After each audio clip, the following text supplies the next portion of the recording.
All right, guys. So last time we talked about the E and E minor bar chord shape. Now we're going to move on to the A and E minor bar chord shape. So where does it get that name?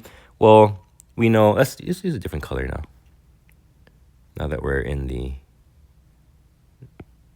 A minor shape.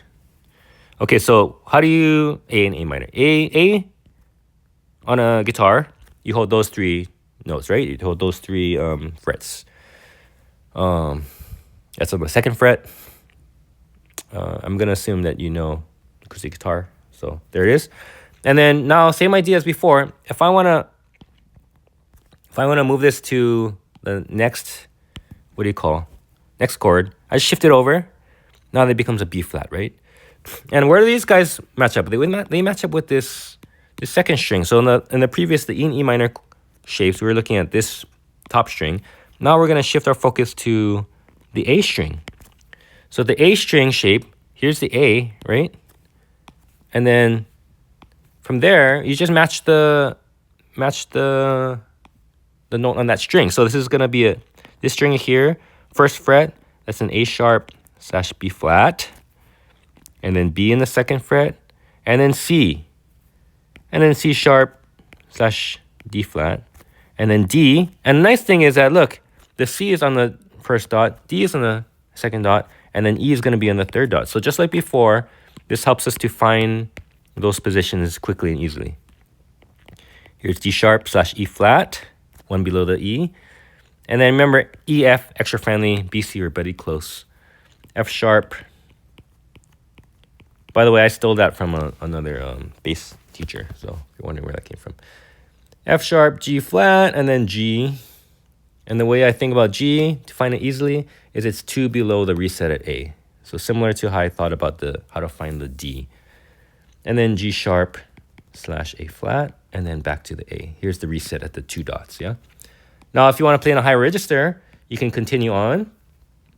A sharp / B flat. And sometimes you want to do that, especially with the electric guitar. Oh, I'm sorry. B, C, C sharp / D flat, and then D. And you can continue onwards. You can go all the way up to like playing a high E up here or a high F sharp right there. And then what's the shape that you carry? You just carry this shape here. Okay, so this note. Of course, the A, you don't need the bar, right? But when I move on to the B flat, then I do need the bar.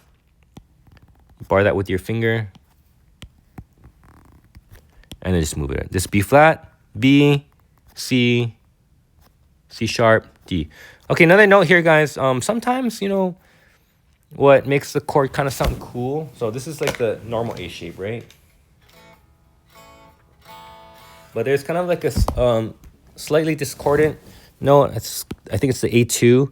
And that's if you just remove this one. So that's another option. This is another form of A. Actually easier to hold.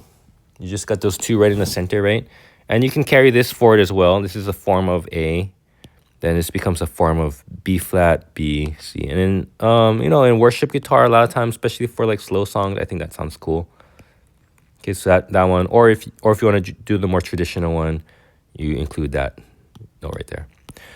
So this is the A shape. A shape, we can shift all the way. Here's D, here's E, here's F sharp, here's a higher G.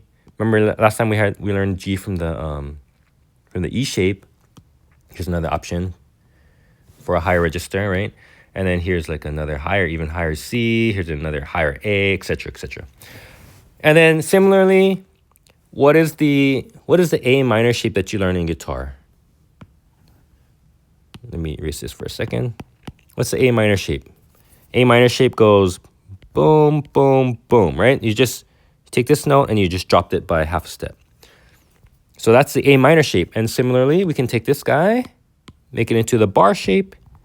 Now, this, if you're an acoustic guitar player, you probably actually recognize this shape because you probably had to play it when you played like B minor, right? B minor or C sharp minor. Those are kind of common chords that you have to play. And that's kind of where you had to play them, right?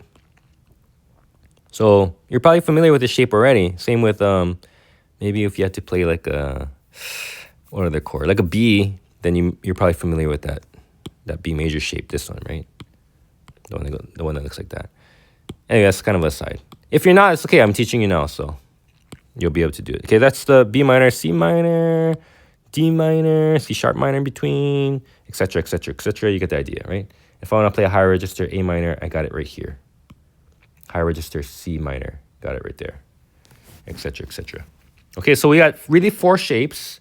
They came from the original chords that you already know on acoustic guitar, and just adding the bar to move around. Now, one more note I want to say though is like with electric guitar, a lot of times you don't need the full chord.